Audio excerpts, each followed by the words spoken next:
عليكم ورحمة الله وبركاته. معكم النشرة الإخبارية لحزب التحالف الوطني المصري. بيان صادر عن الهيئة العامة للرعاية الصحية في أول اجتماع له مع المجلس التنفيذي للهيئة العامة للرعاية الصحية بعد حركة التكليفات الموسعة لعام 2025. رئيس هيئة الرعاية الصحية يهنئ القيادات الجديدة ويشكر القيادات التي تجددت فيها الثقة والسابقين على جهودهم المخلصة، ويؤكد استمرار البناء على ما تم تحقيقه من إنجازات. رئيس هيئة الرعاية الصحية يوجه القيادات بالتقييم المستمر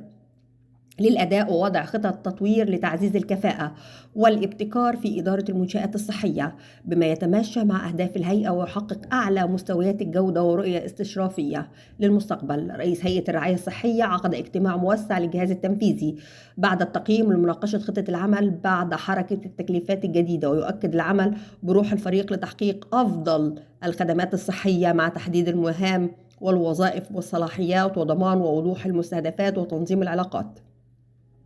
رئيس هيئة الرعاية الصحية فلسفة حركة التكليفات هذا العام ترتكز على التقييم العادل وقياس مدى تحقيق المستهدفات مع التركيز على الاستجابة الفعالة وتواصل القيادات مع المواطنين. ويؤكد القيادة الجديدة قوة دافعة لتحقيق الاستدامة والجودة في الخدمات الصحية. رئيس هيئة الرعاية الصحية الحركة تظهر صدق التوجه نحو تصعيد الصف الثاني من القيادات في المحافظات لقيادة الفروع، ونحن واثقون من قدراتهم على استكمال إنجازات زملائهم. رئيس هيئة الرعاية الصحية اليوم القيادات الجديدة لديهم خبرات العمل الميداني والمعرفة التي ستمكنهم من التعامل مع أي تحديات بشكل واقعي وتطوير الأداء بشكل أسرع.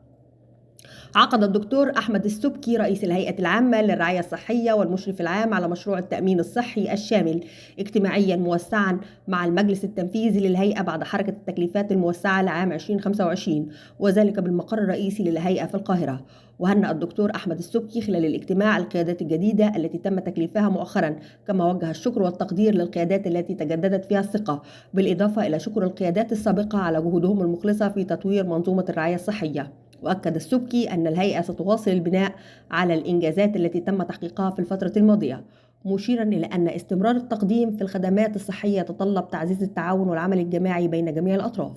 وجه السبكي القيادات الجديدة والتي تم تجديد الثقة فيهم بالتقييم المستمر للأداء بشكل دقيق هو موضوعي، كما أكد على ضرورة وضع خطط تطوير تهدف إلى تعزيز الكفاءات والابتكار في إدارة المنشآت الصحية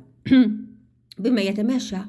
مع أهداف الهيئة وأساسهم في تحقيق أعلى مستويات الجودة في تقديم الرعاية الصحية. وركز على أهمية رؤية استشرافية للمستقبل تمكن الهيئة من التكيف مع المتغيرات وتحقيق استدامة في الخدمات الصحية، مؤكدا أن الابتكار هو أساس تطوير المنظومة الصحية في مصر. وأشار الدكتور أحمد السبكي إلى أنه سيتم عقد اجتماعا موسعا للجهاز التنفيذي للهيئة بعد التقييم الشامل للأداء، وذلك لمناقشة خطة العمل الخاصة بالهيئة بعد حركة التكليفات الجديدة لعام 2025، ويناقش الاجتماع استراتيجية العمل المستقبلية. وأكد السبكي على أهمية العمل بروح الفريق الواحد لضمان تحقيق أفضل الخدمات الصحية للمواطنين، كما شدد على ضرورة تحديد المهام والوظائف والصلاحيات بشكل دقيق لضمان وضوح المستهدفات وتنظيم العلاقات بين جميع إدارات الهيئة لتحقيق أفضل النتائج.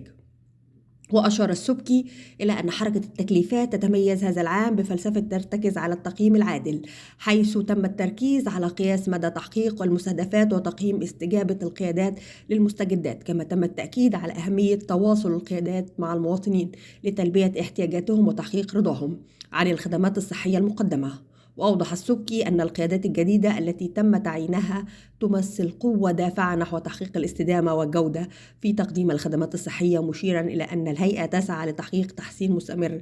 في مستوى الرعاية الصحية من خلال تمكين هذه القيادات. وأكد الدكتور أحمد السبكي أن حركة التكليفات هذا العام تظهر صدق التوجه نحو تصعيد الصف الثاني من القيادات في المحافظات لقيادة الفروع الصحية، وعبر عن ثقته الكاملة في قدرة هذه القيادات على استكمال إنجازات زملائهم السابقين، مؤكدا أن الهيئة تعتمد على هذه القيادات الجديدة للمساهمة في تحسين خدمات الرعاية الصحية على مستوى المحافظات بما يضمن استمرارية التحسينات والتنمية. وتبع السبكي اليوم تولدت قيادات جديدة مسؤولية ملفات الرعاية العلاجية والتشغيل والشؤون الفنية برئاسة الهيئة. وأكد الدكتور أحمد السبكي أن هذه القيادات الجديدة تتمتع بخبرات عملية ميدانية ومعرفة علمية تؤهلهم للقيام بمسؤولياتهم بكفاءة عالية، وتمكنهم من التعامل مع أي تحديات بشكل واقعي وتطوير الأداء بشكل أسرع، مشيرا إلى أن هذه التعيينات تأتي ضمن خطة الهيئة لتحقيق التطوير المستمر وتحسين الخدمات الصحية في كافة المجالات. وحضر الاجتماع من قيادات الهيئة العامة للرعاية الصحية كل من الدكتور هاني راشد نائب رئيس مجلس إدارة الهيئة عبر تقنية الزوم، والدكتور أمير التلواني مدير التنفيذي للهيئة، والدكتور أحمد حماد مستشار رئيس الهيئة للسياسات والنظم الصحية ومدير عام الإدارة العامة للمكتب الفني لرئيس الهيئة، الدكتور مصطفى غنيمة مستشار رئيس الهيئة للتحول المؤسسي، والدكتور جمال رطبة مستشار رئيس الهيئة للشؤون المالية والدراسات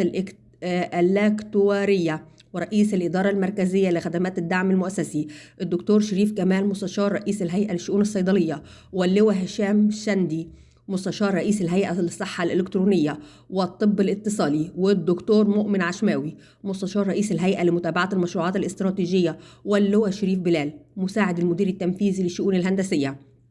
والمشروعات ومدير عام الإدارة العامة للشؤون الهندسية، والدكتورة سالي عبد الرؤوف مساعد المدير التنفيذي لشؤون تهيئة المنشآت العلاجية ومدير عام الإدارة العامة للشؤون الأفرع، الدكتور محمد السنافيري مساعد المدير التنفيذي لشؤون تطوير وتقييم الخدمات الإكلينيكية ومدير إدارة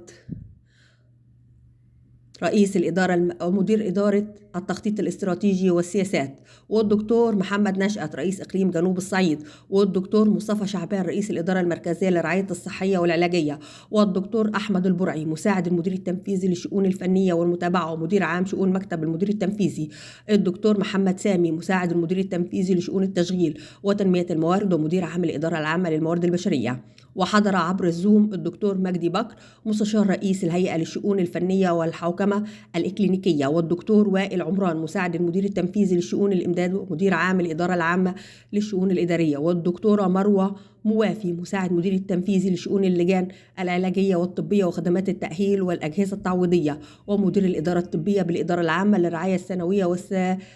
والثالثية، الدكتور أيمن رخة رئيس إقليم القناة ومدير فرع هيئة الصحة بجنوب سيناء.